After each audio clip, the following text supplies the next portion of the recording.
Good morning, everyone. Welcome to the New America Foundation. I'm Steve Clemons. I direct the American Strategy Program, and I want to welcome those people who are watching live online on a number of websites, including the Washington Note, New America Foundation's website, the American Strategist, the Palestine Note. Lots of folks out there, all over the world, actually, and just right across the street as well, who people would rather watch from their desk, and I think that is great.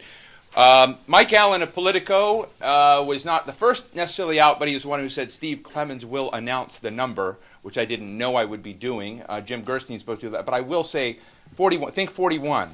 That way I'm not at odds with Playbook, and I very much appreciate Mike Allen's support and interest in the results that we're issuing today. My partners at the New America Foundation, Daniel Levy and Amjad Attallah, the co-directors of our Middle East Task Force, commissioned a poll, which we're about to hear from, and I think I'm still working through it. I tend to be one of those people, some of you are in this business, and we've worked together on polls before, where I'm fundamentally skeptical of everyone's polls, even our own, and spend a lot of time worrying about methodology, the framing of questions, focus groups. And a bit earlier, because I've been on the road, took the work that Jim Gerstein did and subjected it to friends on sort of all parts of the ideological spectrum, and received sort of largely positive responses back. So we're looking forward to hearing more about that. My job right now is just to say that what I find most interesting, and I want to my comment on this before I turn the podium over to Susan Glasser, is to say it's an interesting poll that shows that the notion that many of us carry in the popular press and in the think tank field and others, that there's some sort of zero-sum tug of war between support for Benjamin Netanyahu versus support for Barack Obama, support for security versus support for peace negotiations, is a false tension that I think doesn't exist, at least by way of looking at these poll results.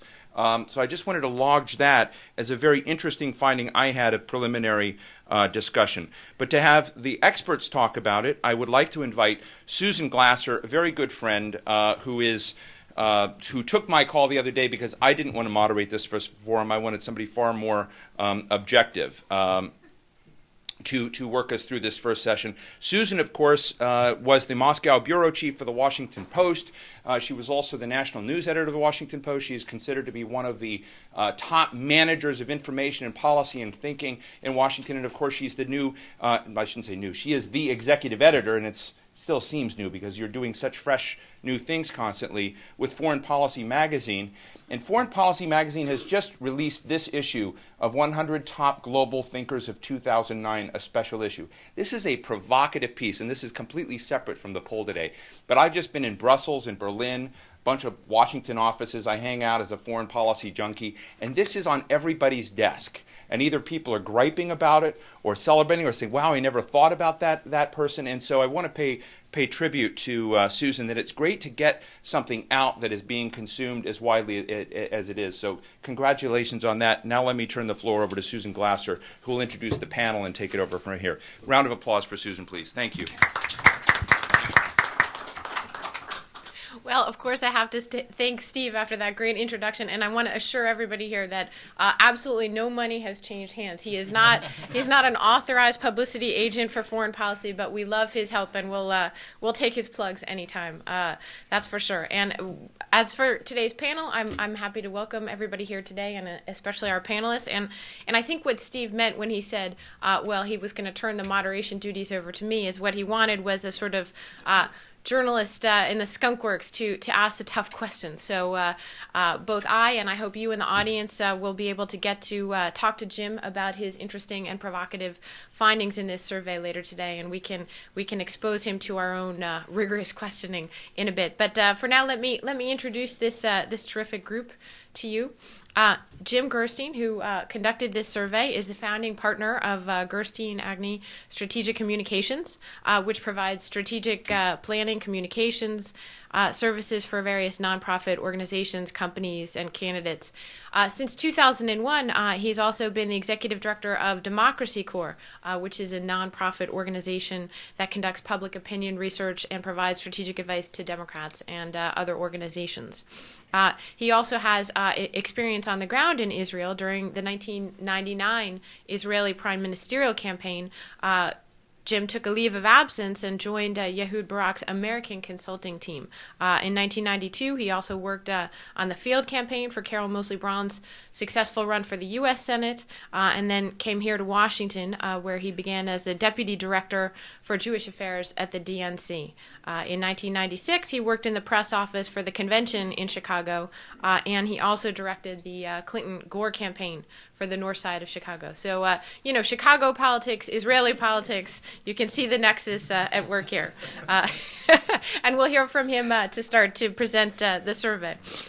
Our next panelist in the line there is Gil Tamari, who is the Washington Bureau Chief for Israel TV 10. He previously served as the anchor and the chief editor of Good Morning Israel and worked as the Washington Bureau Chief for the Israel Broadcasting Authority. He's covered a wide range of Middle East issues, both from a U.S. perspective and, of course, from an Israeli perspective for the last decade, including the Wye River Summit with the Palestinians, the Shepherdstown talks with the Syrians, and the 2000 Camp David Summit. In fact, after that Camp David Summit, President Clinton gave Tamari an exclusive interview where, for the first time, the president outlined his vision for peace in the region. During his years in Washington, Tamari has also conducted exclusive interviews with many dignitaries, including secretaries of state, head of the World Bank, and others. He is a major voice in the coverage and interpreting what happens here in Washington back in Israel. So we're happy to have his perspective today. And our other panelist is Toni Versending, the Director for Middle East Programs at the Aspen Institute. She's also a senior policy advisor at the Center for Middle East Peace and Economic Cooperation. She's served as the Deputy Assistant Secretary of Near Eastern Affairs at the State Department, where she coordinated U.S. bilateral relations and overall policy developments in the region. As a member of the peace team, she also worked with the Secretary of State and the Special Middle East Coordinator for Middle East peace negotiations. And she previously served as the Deputy Assistant Secretary of State for Egypt and the Arabian Peninsula.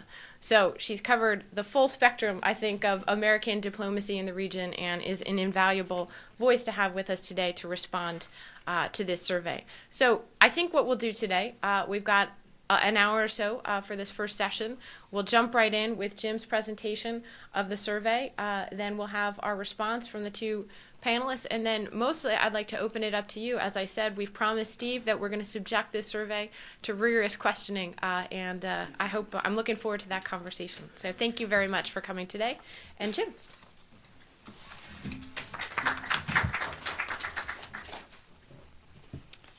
Thank you, Susan, and to Toni and Gil. It's a pleasure to be up here with you. Thanks to New America Foundation, of course, Steve Clemons and Amjad Atala and Daniel Levy for commissioning this research and creating it. And I'd also like to thank David Dreyer and Ricky Seidman and Eric London of TSD, whose strategic insight and input into this was essential, truly invaluable and helpful in making this, getting the body of research to where it is. I'd like to start just with a quick overview of what we did. We started this project with 6 focus groups in Israel, homogeneous groups, groups of Russians, Ashkenazim, Sephardim. We also did a group of Israeli adults under the age of 30. This was to kind of hear how people are talking about things in their own words and to build a survey based on that. The survey took place November 8th to 15th. It was a national survey of 1,000 Israelis conducted in 3 different languages, Hebrew, Russian, and Arabic. And as you'll see, you have the full survey. It's rather extensive, and I'm happy to answer any questions here afterwards anytime to discuss any aspect of this. Before jumping into all the numbers, I wanted to just highlight 4 big takeaways. The first is, the headline is about President Obama. There are very mixed emotions and assessments of the president. People genuinely admire him. They like him. They think that his election to the presidency is good for the world. They also have concerns whether or not he's while they want a balanced approach, and they think they understand that and they think that's a good thing. they also, at the same time, want him in their corner. And the Israeli public has concerns about whether or not he's in their corner. Overall, at the end of the day, these mixed emotions kind of play out to a net positive favorability. He's got a 41% favorable and a 37% unfavorable. This is actually better than the defense minister and foreign minister of Israel. So putting things in context, he is, and this is very different than the narrative that is settled in. And the narrative that is settled in is based on a poll that has been, part of the narrative, it's partly based on a poll that was done in August by the Jerusalem Post as a follow-up to a poll they did in June, and in which it says President Obama has a 4% approval rating. And that headline made it through, and everyone in this room follows this stuff, saw it in the New York Times editorial recently. It's been all over the media. But that I just want to speak quickly to the 4% number. The question was asked in a way that's very different than how it's been reported, and it's very unfortunate that this has settled in and become a dominant narrative. The question asked if he was pro-Israel, if you felt he was more pro-Israel, or I'm sorry, if his policies were more pro-Israel, more pro-Palestinian, or neutral. And 4% said his policies favored Israel more. 35% said they were neutral. And 51% said his policies were better for the Palestinians. The 35% neutral got ignored in all this, but beyond that, this isn't an approval question. It's purely a question of if his policies were favoring one side more or the other. And when you take the 4% that said more for Israel and the 35% that were neutral, you can get it actually mirrors a lot of where we see his level in our survey as general favorability and support for Israel. The second piece to this is the context in which all this happens. The 41% favorable it's a net positive. It's not extraordinary for an American president, but it takes place in the context of how important Israelis view the relationship with the United States, and they see it as an ally that is irreplaceable, and that there's simply no alternative to the relationship with the United States, and having a strong relationship. By a 65 to 31% margin, they say there'd be no other ally if relations with the United States deteriorated. The third big takeaway that I want to introduce here in the beginning is Prime Minister Netanyahu is very strong on security matters. He has 69% approval rating on security. This far exceeds his overall approval rating of 48%. This strong foundation on security gives him tremendous political space to reach a peace agreement. There is 58% say they will support no matter what he signs. I mean, just blanket that they will back him no matter what on a peace agreement. So the idea that he's politically constrained to move forward and reach a final status agreement is not accurate. He has tremendous space, and we'll see even he's more popular than his own coalition government. So he has a lot of options, a lot of room for maneuverability. The fourth and big takeaway is peace, and we spend a lot of time asking about attitudes towards peace and a final status agreement, and the Israeli public clearly wants a peace agreement. They think it is. They don't think that they will have true security and prosperity until such a thing happens. At the same time, there's currently no sense of urgency to do so. And it's not coming from the political establishment there, but it's also not coming from the opposition. They don't feel a sense that they have to move forward right away. They also don't feel a sense that America's putting much pressure on them right now. If the U.S. were to assert pressure or push both sides together, they would be very concerned about any deterioration and would move towards the U.S. position. We did an exercise in which the U.S. put a final status agreement on the table and said you need to sign this. In both parties, a majority of Israelis would support that in a national referendum. So that's overall, those are the big takeaways. The net result of all this is that the current narrative really is out of touch with the reality on the ground. The This is going to be very hard. We all know that. Achieving peace is obviously going to be very hard, but for the U.S. to speak directly and influence Israeli public opinion is a way of moving the needle a bit. They come at it from a position of strength and not weakness, and I think that's the overall net big takeaway I'd like to get across. Now I won't bore you with too many numbers because you have all the data, but I would like to highlight a few things. So this is the first of a few measures that we did on President Obama. Basically asking, do you think his election is good for the world, good or bad for the world? And 52% say good, 52% say good, and 39% say bad. Interestingly, among people who are under the age of 30, adults under the age of 30, this rises to 63% say good. So this dynamic that we saw in the United States as well as around the world of him inspiring young folks also is the case in Israel. The second measure that I mentioned earlier is his favorability rating.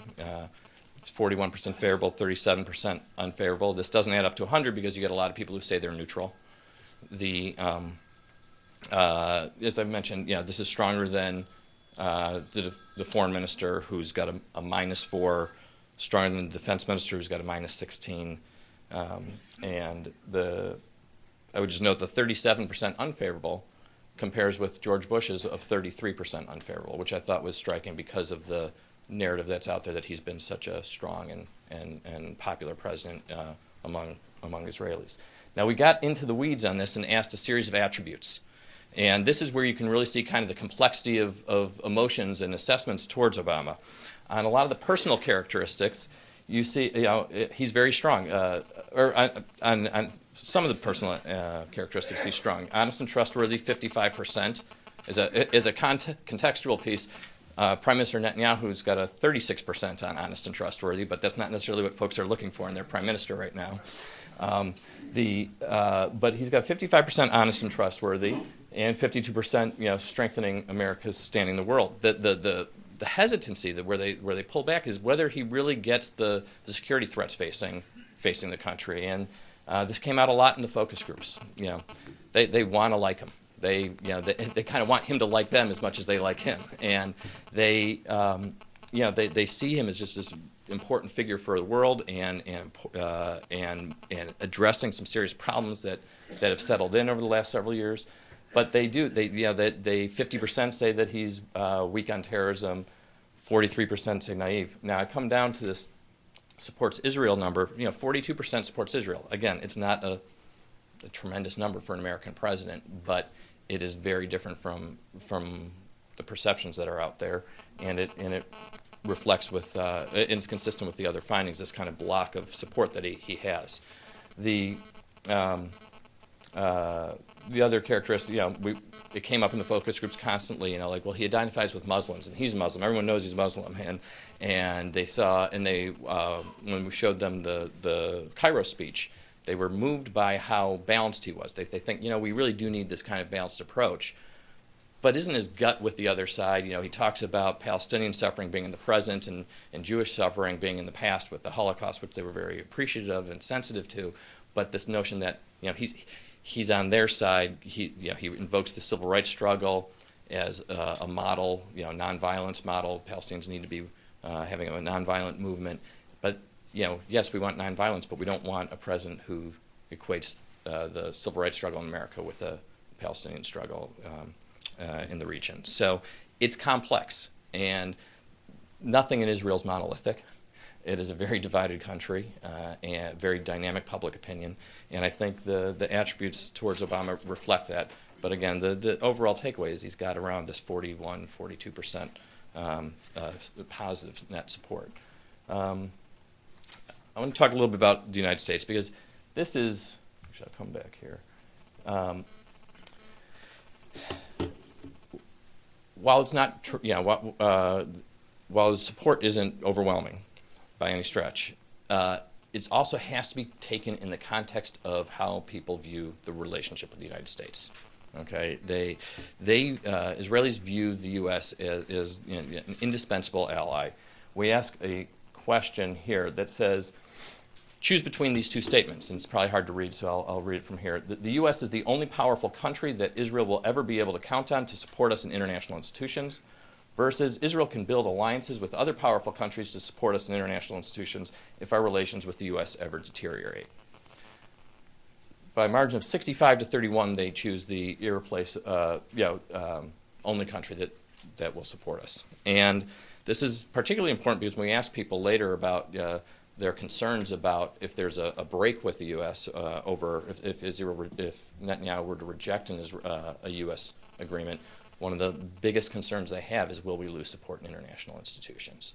So it's a very important measure, and by more than 2 to 1, they demonstrate that the priority that they place on the U.S. relationship.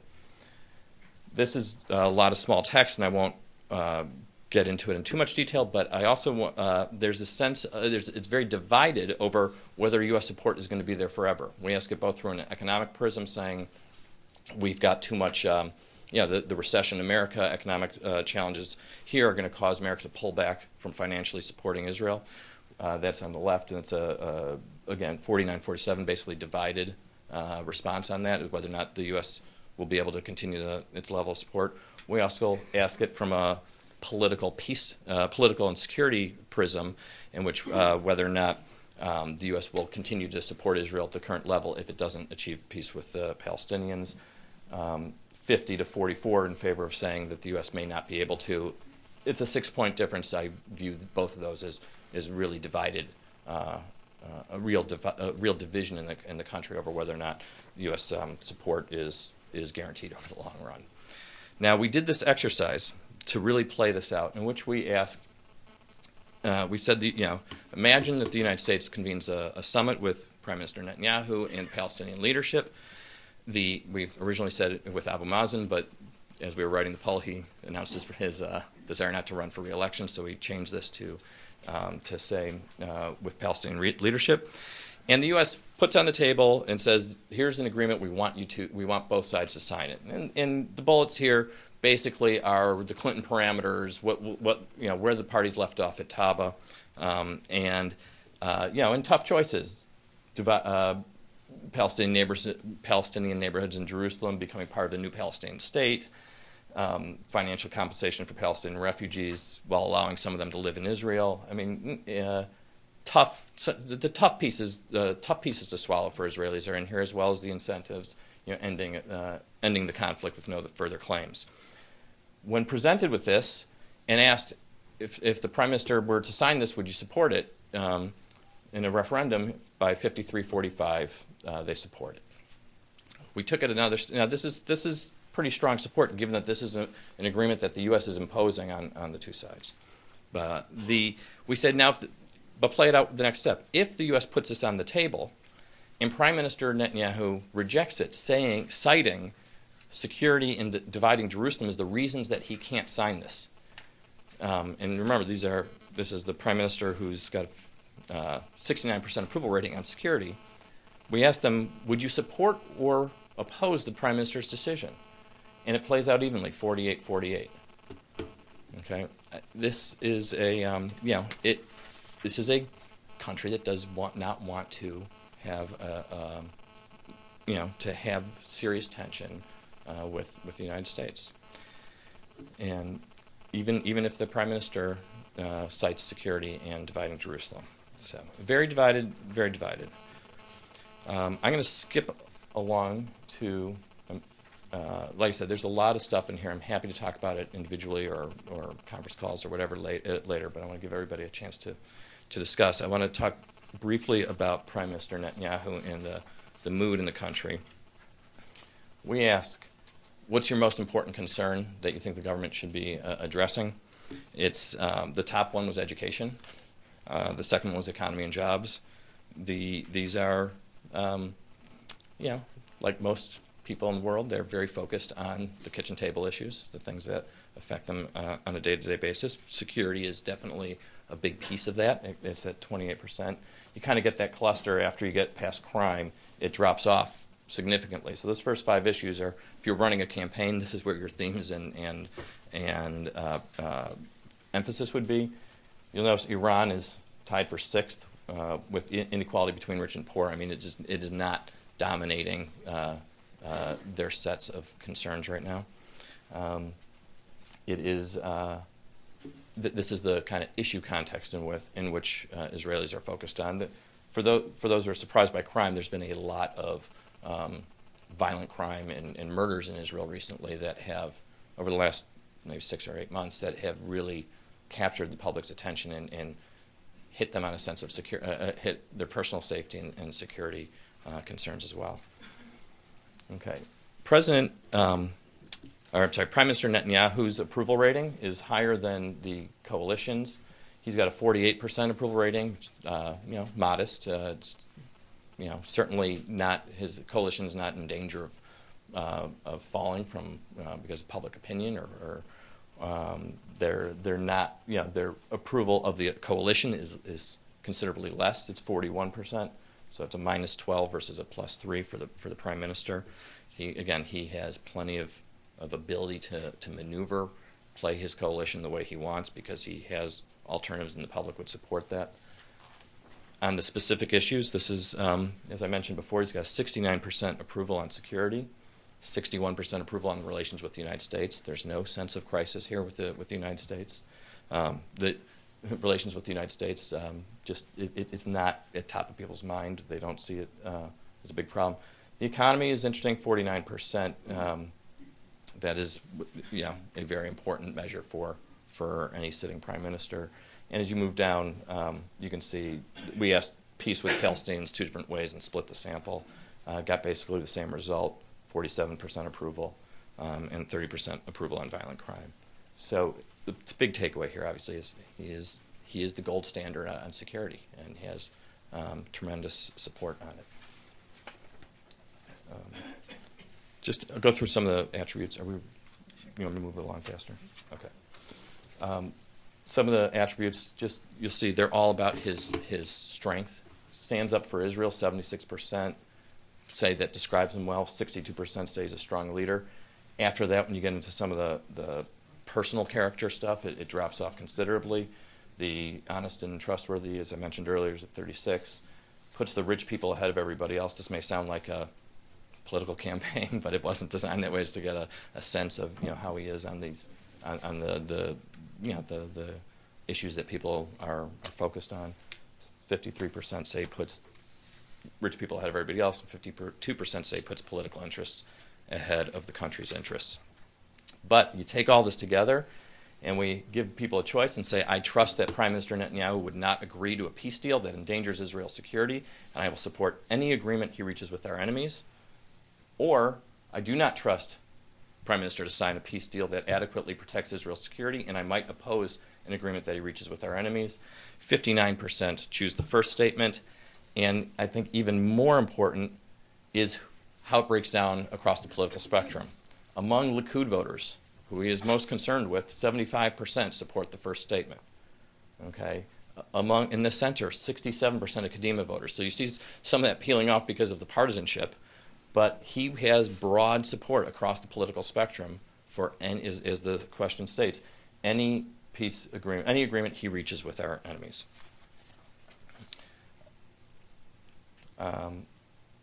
Now the attitudes towards peace, as I mentioned before, people want peace. It's important to them. They say by a 58-34 margin, unless Israel reaches a peace agreement with the Palestinians, we will never be able to achieve a normal life with security and prosperity for our children, versus we have a reasonably secure and prosperous life in Israel, and it is not critical that we reach a peace agreement with the Palestinians.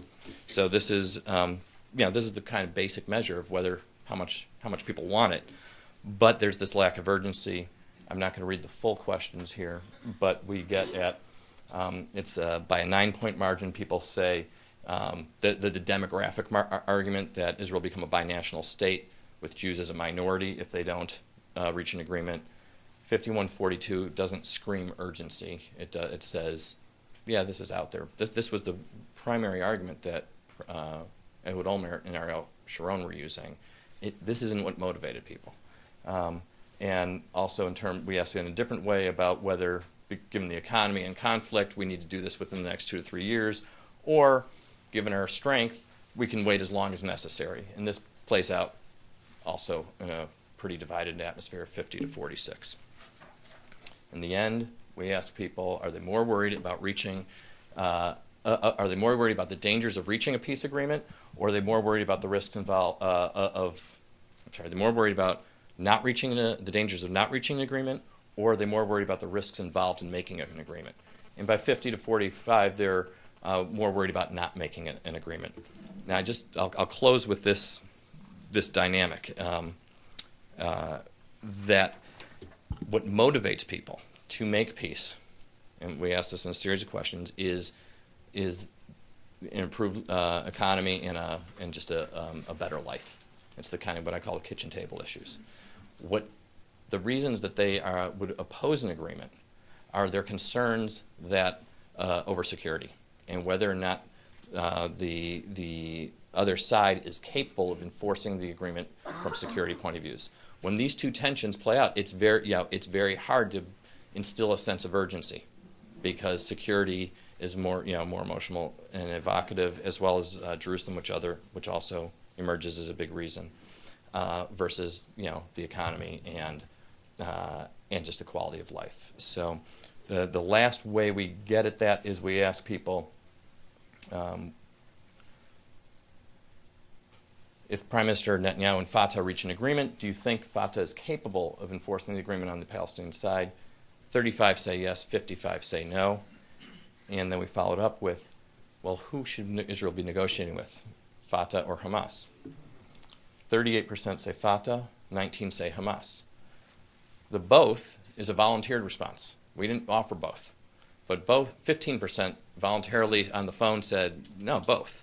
And so it kind of breaks a little bit of the taboo. And we see other public opinion results in Israel where majorities say, we need to deal with Hamas. And all the discussions with Gilad Shalit, I mean, people know who they're negotiating with here. That taboo over there, that taboo has been broken. I would say it's a case where the Israeli public opinion is ahead of the leadership. So I think I'll leave it at that, so the others can jump in. And again, happy to take any questions at any time. Should we do questions after? Yeah, I think we'll have a quick hearing from our panelists, and then we'll jump right into the questions so that all of you get a chance to express your views. Jim, thank you so much. There's a lot for everybody to think about in this survey. I'll exercise the moderator's prerogative and ask you just two quick follow-ups.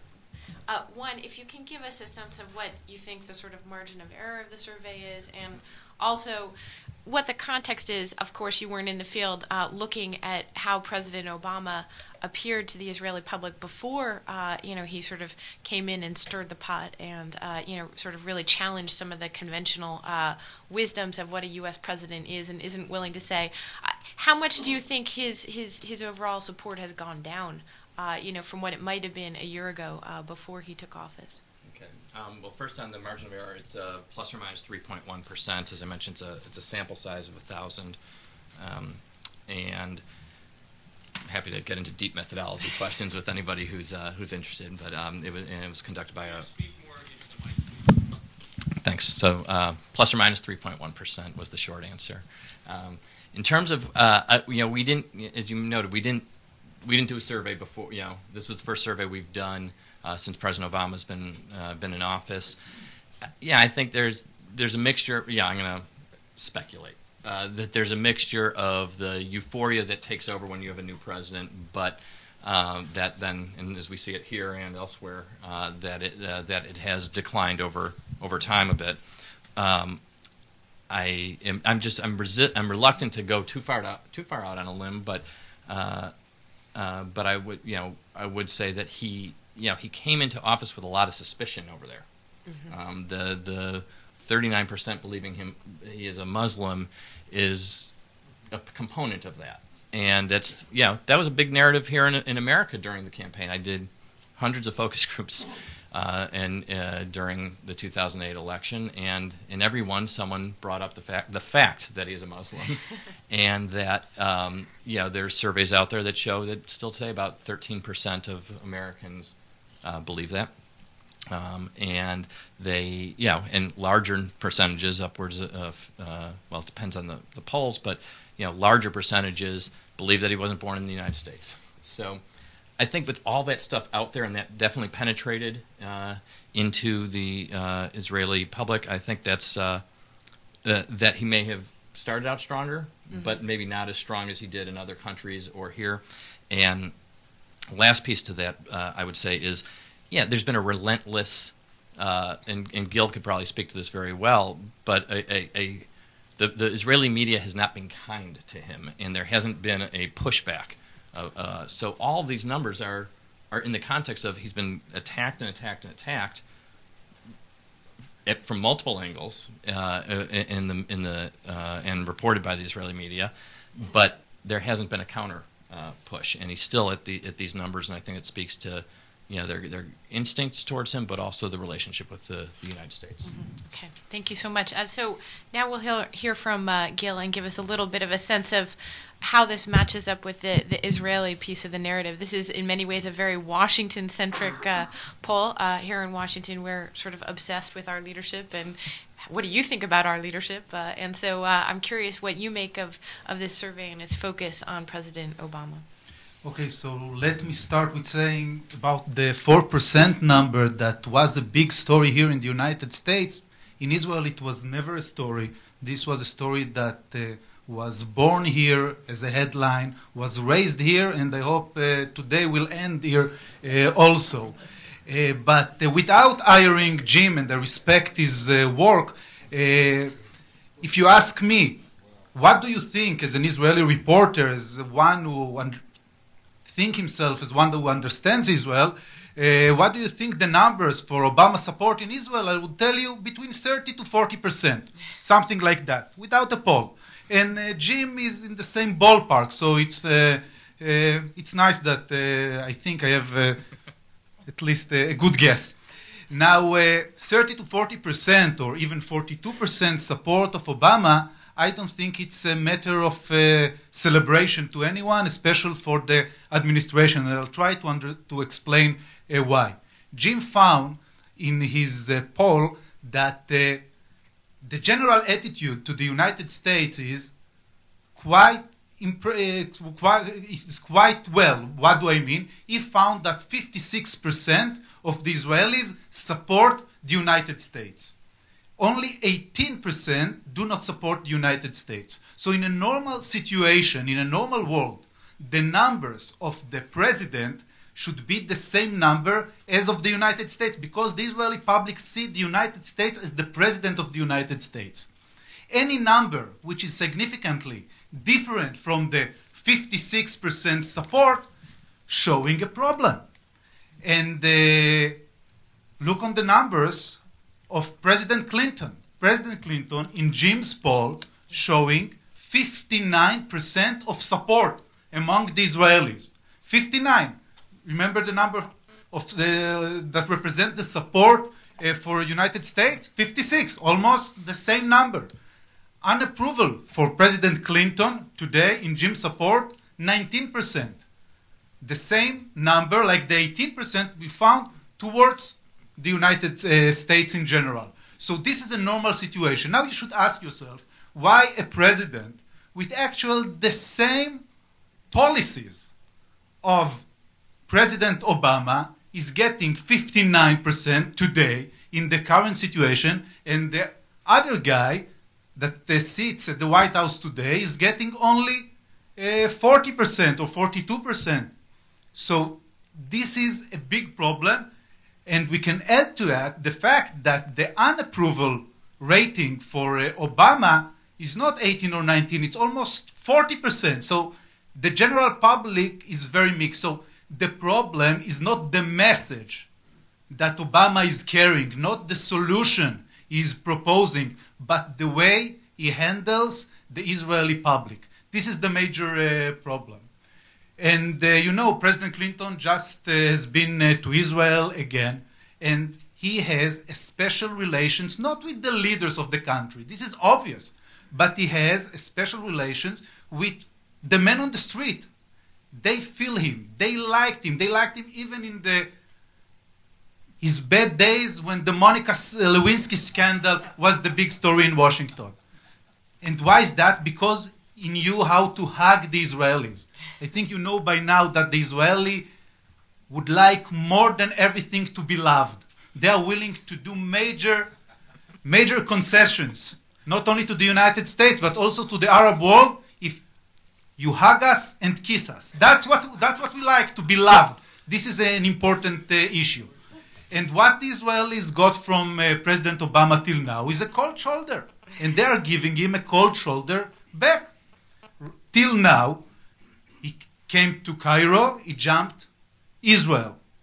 He get into this public dispute with the Israeli Prime Minister. They don't sure about his heritage so much, 39%. I think it's a matter of concern that they think is a Muslim. So it is very, very simple. If the Israeli public doesn't have a major problem with the policies, it's just with the attitude. So if Obama really would like to take the Israeli public with him, he should follow the Clinton way. That means to come to Israel for a couple of days, to try and to dominate for at least 1 week the news cycle in Israel, to go to Sderot, to the same girl that he hugged or put his hand on the top of her head in his last visit on the campaign. Go to the northern border. Go to all these places, dominate the news cycle, and then we wouldn't need Pulse of Jim, we wouldn't need 100 panels like this. We will see the results almost immediately. Now, Jim mentioned the Israeli media. I know that most of you like to read the Haaretz, because the Haaretz is printed in English, and it's easy for you to read. But I have a small surprise for you. Haaretz doesn't reflect the state of Israel or the general population in Israel. I would suggest you to take the Yediot Achronot.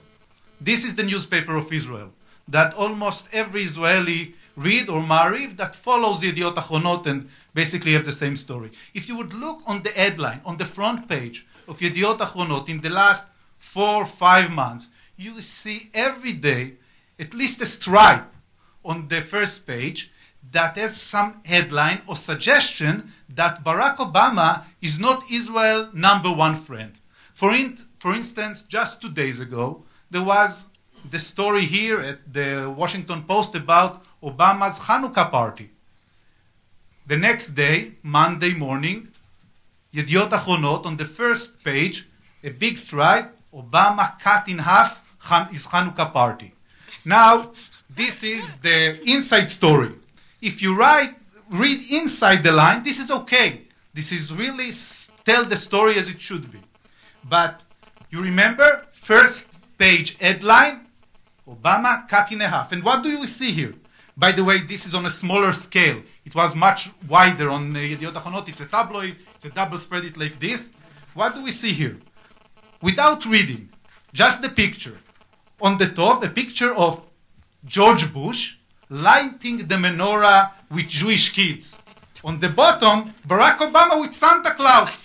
This is what the Israeli public is getting. They don't read the nuance inside. They are taking this newspaper at the gas stations. They are picking it all over. And this is their impression. One guy like Jewish kids, and the other one, we don't know much about him.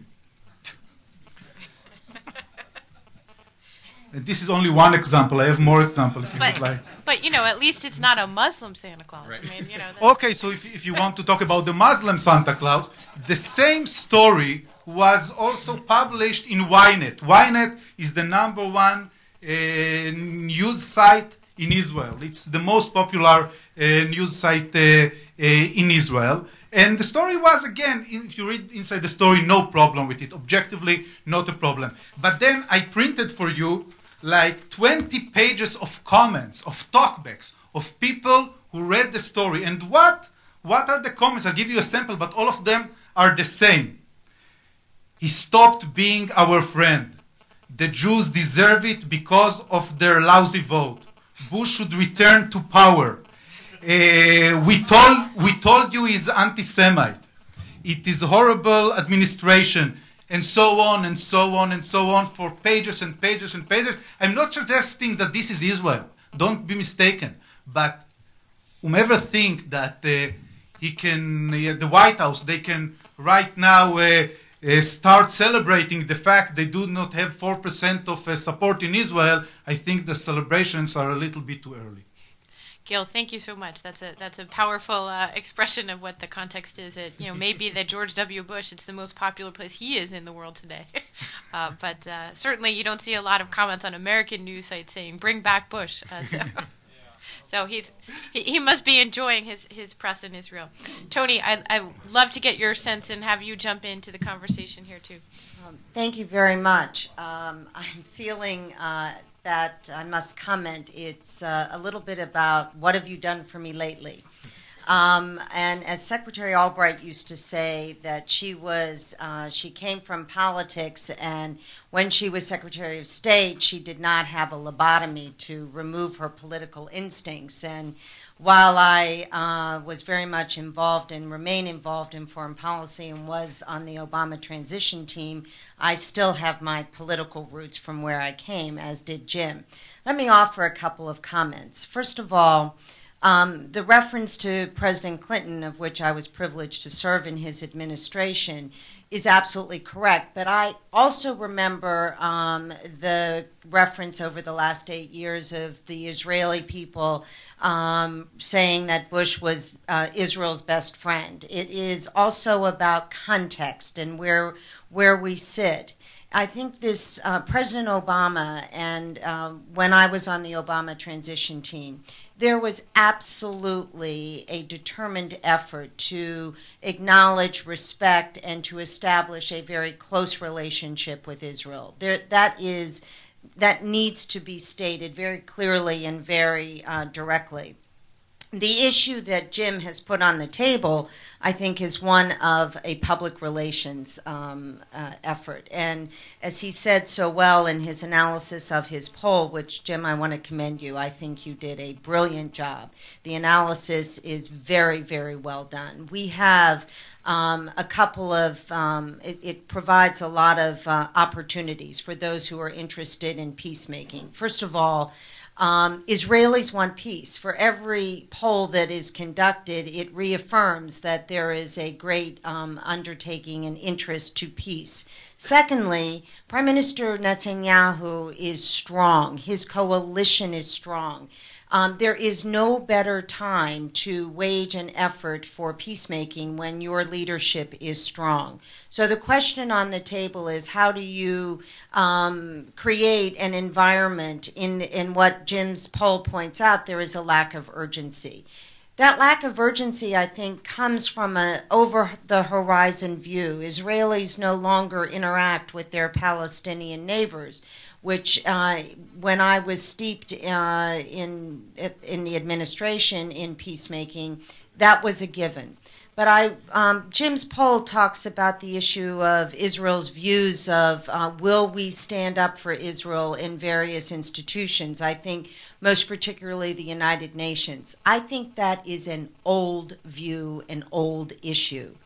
Israel's becoming increasingly isolated. And when you look at the issue of the global financial impact, Israel needs to begin to look at the impact of the global financial crisis and the new political economic architecture that Israel is not a party to, and how that is going to begin to impact on Israel both politically and economically. Those are the questions that Israel needs. There is a sense of urgency. And our job, I would like to suggest the Obama administration put the A-team in. Secretary Clinton very much understands and has spoken to the priority of a close relationship with the State of Israel. We have a robust set of relationships at a number of levels and strategic relationships with Israel. We have a special Middle East envoy who has traveled and is held in extraordinarily high regard, and a number of the Obama national security team that has gone to Israel on a number of occasions. I do take the point, however.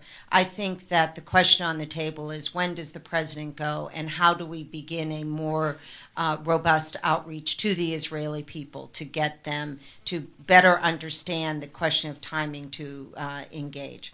So I think everyone has a lot of questions, but I would like to suggest that we have this administration and the Obama administration and the Democrats of this administration have a very close, enduring tie and relationship with the Israeli people, and our job is to capitalize that, to move peace forward.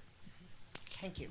Well, I know everybody must have a lot of questions, and I have a few more as well, but I'd like to just go ahead and get started. Please give us your name and affiliation, if you can, when you do the questions. I know you've had your hand up for a while. Thank you. This is something else. Yes, hi, thank you very much for that excellent presentation, Jim. That was very professional. I do a lot of work with statistics myself where I work, and I've yet to actually read your study, but based on what I've read so far and heard, it's excellent. Thank you. So I'm the president of Sharing Jerusalem, which is a nonprofit here in D.C., so naturally I have a question about Jerusalem. It's only briefly mentioned in the write-up. Specifically, what are the attitudes of Israelis on Jerusalem, particularly those who support a two-state solution, and yet I've heard many of those same people don't support a kind of shared Jerusalem. Do they really think they can have their cake and eat it too? You know, we didn't ask specifically about Jerusalem beyond when we put it in the context of a final status agreement. And in that question, we ask about it in terms of Palestinian neighborhoods becoming part of the Palestinian state and the Jewish neighborhoods being part of Israel.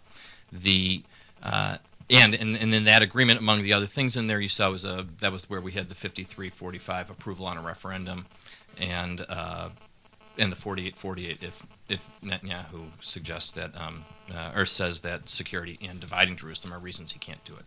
Dividing Jerusalem is a concern. People, they list it. So we asked it there, and we actually also asked in terms of what are the reasons not to make an agreement. And we saw people, Jerusalem was third behind the security concerns that they had about extremists continuing to attack. It was about 35%. In that range, I can get the precise number, but they don't think it's likely.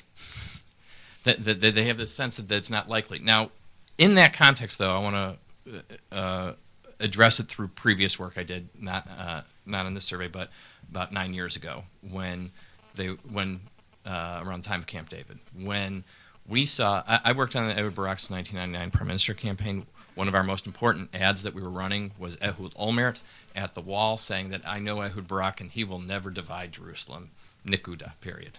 And it was very important. And then what happened, and this was an important piece of the political dynamic. And in 1996, Netanyahu ran against Shimon Peres. One of his slogans was, Peres will divide Jerusalem. Okay, so this was an important thing for a Labor Party candidate to overcome. It helped that Ehud Olmert was helping him on this. But at the end of the day, when he got to Camp David and Jerusalem all of a sudden became on the table, we saw a sea shift in Israeli public opinion on this issue. And so what is the lesson from it?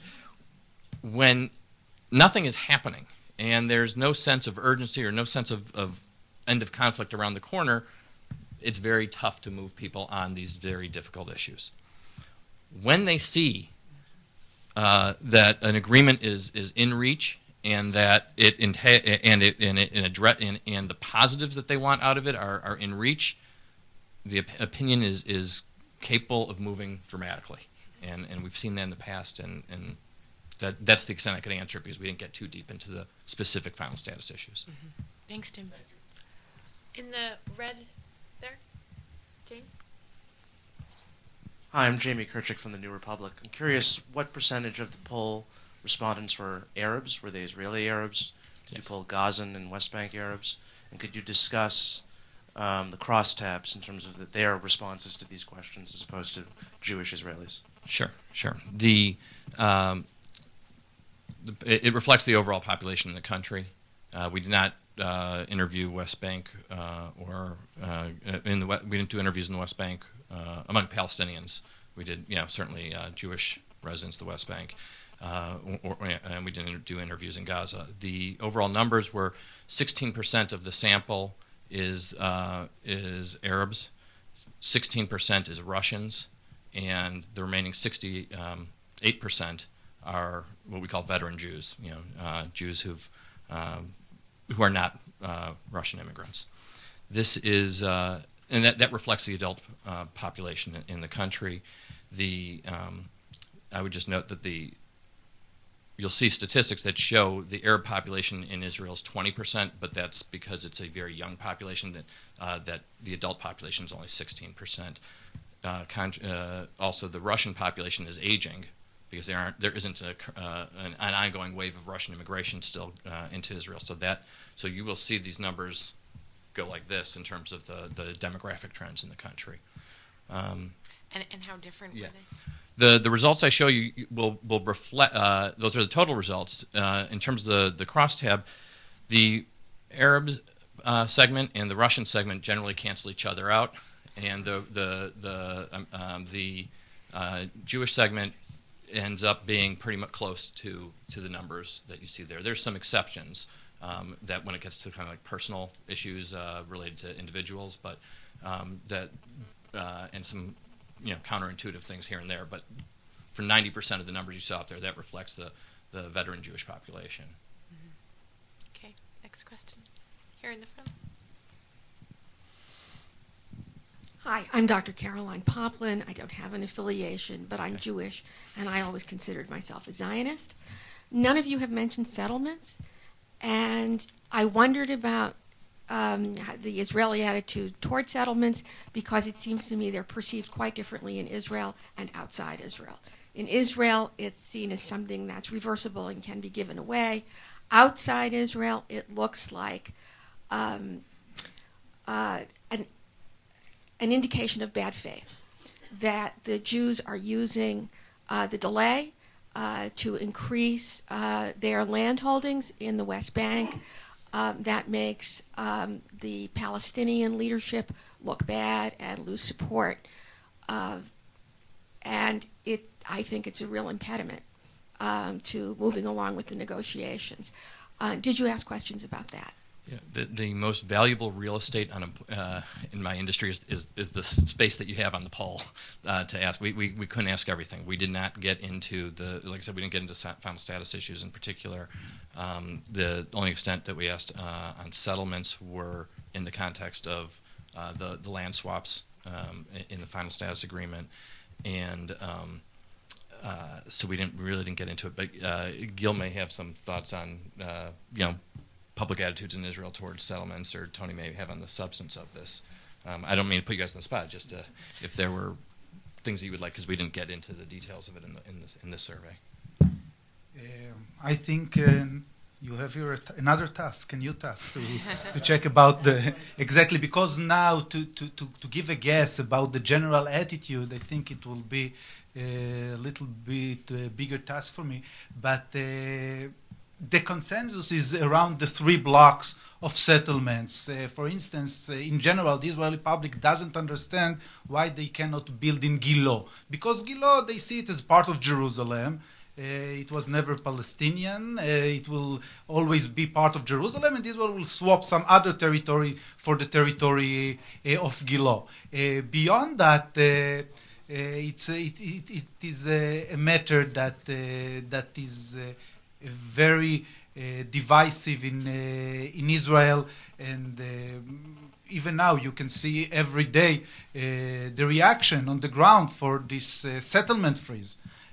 So it's a divisive issue. But again, if you create a momentum that this is going to be the final agreement, that you will solve all the problem. As I see it, the issue of borders will be the easiest issue to solve, the easiest one. It will be much harder. The right of return and the status of Jerusalem will be much tougher issues. Tony, do you want to jump in on the sort of Washington narrative about the settlements? Well, as you know, President Obama and the Mitchell team put the concept of a settlement freeze on the table as a way of having a confidence-building measure and a change to affect change and to try and get the Arabs to agree to offer some steps and measures to the Israelis, and unfortunately they were not able to secure an agreement. I think that what Gil has put forward, two observations, that the whole concept of putting borders on the table first does give you an opportunity to look at the issue of one-for-one land swaps and getting into the whole security construct. That does dovetail back, however, to one of the points you did address in the poll, Jim, and that's the issue of security. And can the Palestinians be, quote-unquote, trusted to implement a peace agreement? And there's this inherent tension and conflict as to whether they can and cannot. I think it's worth observing that the Palestinian Authority has, by all accounts and acknowledged by the Israelis and the Americans, taken huge leaps towards on security measures. And it's acknowledged by key Israeli officials on the one hand, but not the kind of acknowledgement on the ground that should be happening in terms of really moving forward on movement and access that could help. While, yes, the economic climate has improved on the West Bank, there should be much more of a partnership in terms of creating some confidence-building measures, which would then affect the public opinion polling as to whether the two parties can work together on some of these issues. I would like to suggest that Gil's absolutely right. Jim needs to do another poll on the real details of the final status issues. Thank you. Okay, we're gonna. Here you go. Oh, we'll take this one and then this one, or other way around. That's fine. I'm Landrum Bowling, a member of the staff of Mercy Corps. I've just come back from 3 weeks in the West Bank and Jerusalem and Tel Aviv and Gaza. And I have a few reactions to what we've just heard. First of all, it's absolutely clear that the security issue is the dominant issue, I think, in the minds of Israelis. And I think many Palestinians recognize this as the crucial thing that has to be dealt with. We don't need really a lot of polls to prove that all the anecdotal evidence is very clear there. Now, on the other hand, I think that the question of the status of Obama in the public attitudes in Israel is a little more complicated than we've quite faced up to. One, the idea that the 4% thing was a story in America and not in Israel. I must say that Mr. Smara has not read the same newspapers in Israel that I have read in the last few weeks. The 4% thing was a story in Israeli newspapers. I saw it myself. But more important than the 4% thing was the declaration of a member of Netanyahu's cabinet, a woman who's Minister of Tourism, I believe, who said that we've fallen into the arms of a very hostile American government administration, saying, in effect, this is the worst American administration that Israel had to deal with. This coming from a member of the cabinet. Now, Mr. Netanyahu very quickly disavowed that sentiment himself, but it stands there on the record as what a leading political figure has said about this relationship. The other thing that I would like to observe is that the issue of the settlement freeze is, I think, really, it was a very unfortunate thing. I was terribly sorry to see President Obama put this out first and foremost, knowing perfectly well that Netanyahu would say no to it. The President of the United States should not risk his status, his standing, by asking for something that he's going to be rebuffed on. And this was unfortunate. The issue is not the settlement freeze. Netanyahu finally, as a gesture toward the Americans, said, well, I'm going to install a 10-month freeze. In Israel, among Israelis as well among Palestinians, there's a certain amount of laughter about this whole thing. A general feeling this is a phony thing. They're going to go on finishing the construction of many buildings that are underway. There's going to be a lot of work going on for the next 10 months. One of the Israeli publications I read the other day said that Mr. Netanyahu's sort of kind of a freeze doesn't really mean very much. And the real issue that concerns people on the ground is what's happening to the seizure of Palestinian homes in East Jerusalem. On Monday morning, I went down the street a couple of blocks from the American Colony Hotel, where you could see with your own eyes what was going on. There were two families that had just been pushed out of their homes. They were sleeping on the sidewalk under tents. There were things thrown around in the garden. Soldiers on guard at the houses into which the Israeli settlements were going to move. And here was an issue. This is a very important issue to the local people.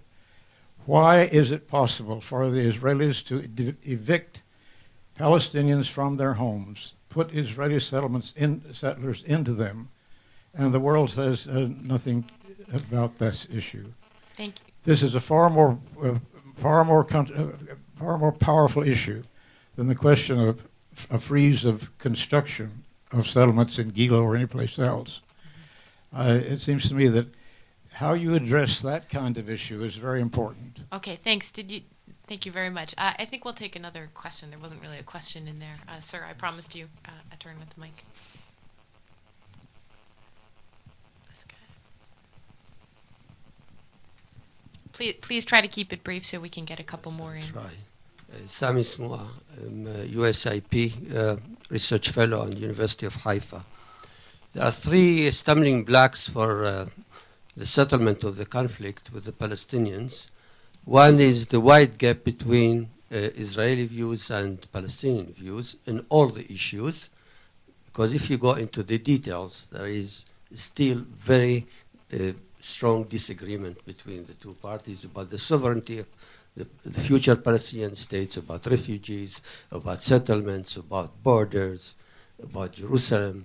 There are many issues. And you can look into your survey, just compare the Arab views in the survey with the Jewish views. Or that's one thing. The other thing, the same factor, is the big divide between left and right in Israel.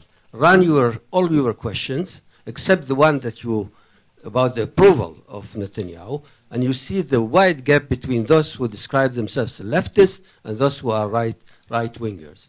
This is one factor which is very difficult to get at. The second factor is the big gap between leadership views and the population views. If you take the Likud leadership of today and the Likud supporters, you will find a big difference. The Likud leaders today are much more ideological and intransigent than their supporters. And the third factor for the conflict is the lack of pressure on Israel. And this is what you find. The most alarming finding of this research is the lack of urgency among the Israelis. This is the most alarming. Then if they are not, there is nothing immediate and so on, why should they change? And if they don't have any pressure, they don't change. Do you have a question for the... Yes, I told, so what I'm saying, that's the problem is that, no, you see, the question is, I'm finishing. Now, so 30 seconds. You see, the conclusion is that Netanyahu in the government, and Netanyahu himself has a lot of leeway to change. But he doesn't want to change. I mean, the ideology is a problem. Thank you very much. Thank you very much. Okay. One final question, as long as you promise that it's a question. Okay. Which one? Right here in the blue tie. Okay. All right. Right here in the front. Question. Hi, I'm Ori Neer with Americans for Peace Now. Question, but two. One to Jim, real quick. One question. One okay. question. He's tough. Could you address Gil's question regarding the reason, and why didn't you ask? What is the reason for Israelis' disapproval of President Obama? Mm-hmm. If I may just address one quick thing to Gil and to Tony, and that has to do with perhaps, maybe it's good that Israelis don't care that much about the Israeli-Palestinian conflict, that they see it as something that is on its way to being resolved. If you take that and match that with the high approval rating of Prime Minister Netanyahu and the kind of carte blanche that many Israelis give him to sign a peace agreement, maybe it's a good thing. Okay. Thank you very much. Okay. Quickly, we'll hear. I mean, quickly, you sound the attributes batteries. What the hesitancies are towards President Obama. Yeah, he's got the 38% unfavorable. It's not screaming bad news. I agree with Gil that this to a certain extent but disagree with the measures he suggested. With the President Clinton's a plus 40 favorable, and the United States is a plus 38. That's comparable. The difference is, though, I mean, President Bush was a plus 15, so there's a big gap there. I think it's not. Bush is not relevant now. No, but in terms of same policies. But in terms of context, Clinton and the policies of Obama are the same. So why the support is so different? Mm-hmm. Yeah.